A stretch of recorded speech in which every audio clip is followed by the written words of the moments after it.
Kisah akhir hayat Imam Bukhari adalah salah satu tragedi paling menyayat hati dalam sejarah ulama Islam. Beliau yang merupakan Amirul Mukminin dalam bidang hadis, terpaksa menghadapi siri fitnah yang datang daripada sesama ulama dan juga daripada pihak penguasa. Berikut adalah kronologi fitnah-fitnah tersebut sehingga beliau wafat. 1. Fitnah isu lafaz Al-Quran di Nishapur.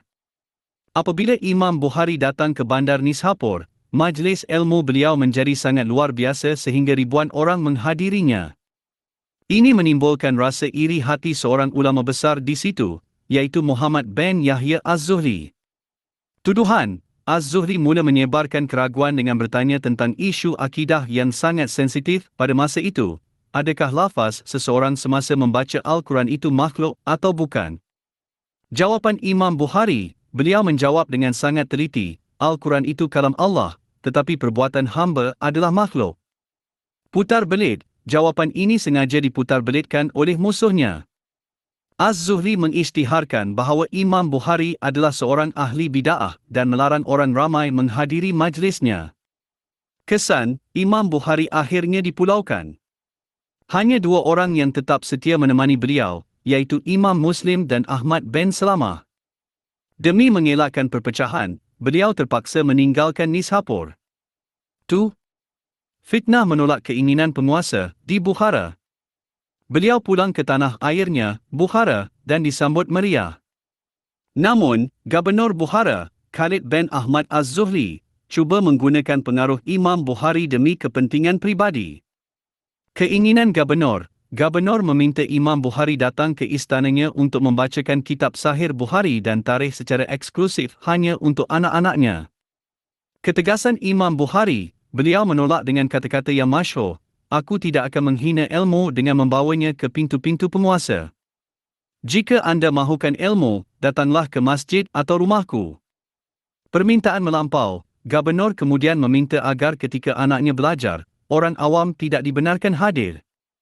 Imam Bukhari menolak lagi kerana ilmu hadis adalah milik semua umat Islam secara sama rata. 3. Fitnah pengusiran dari tanah air. Gubernur yang marah kemudian menggunakan pengaruh ulama-ulama lain yang juga iri hati terhadap Imam Bukhari untuk mencipta tuduhan palsu terhadap akidah beliau. Tindakan, Gubernur mengeluarkan perintah rasmi untuk mengusir Imam Bukhari dari kota kelahirannya sendiri. Beliau tidak diberi masa yang cukup untuk mengemas buku-bukunya dan terpaksa berkemah di luar kota dalam keadaan yang sangat sedih. 4. Fitnah di Samarkand dan detik kewafatan. Dalam keadaan tua, penat, dan terasing, beliau menuju ke arah Samarkand. Namun, berita fitnah sudah sampai ke sana lebih awal sehingga masyarakat di sana pun berbalah sama ada mahu menerima beliau atau tidak. Doa terakhir, beliau singgah di sebuah kampung kecil bernama Khartan. Merasa bumi yang luas ini sudah tidak menerima kehadirannya lagi kerana fitnah manusia, beliau melakukan solat malam dan berdoa, "Ya Allah, bumi ini telah terasa sempit bagiku, maka ambillah nyawaku untuk menuju ke rahmat-Mu." Wafat, tidak lama selepas itu, beliau jatuh sakit.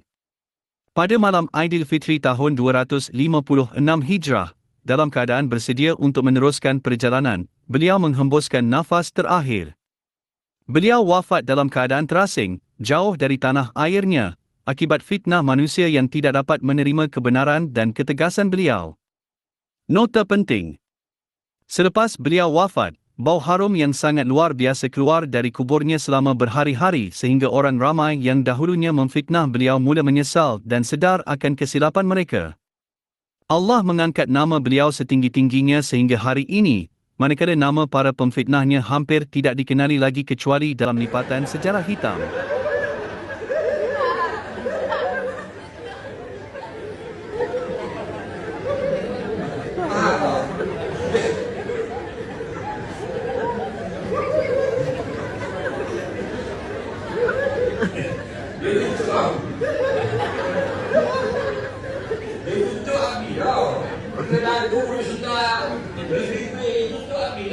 Tapi semua gigi lepas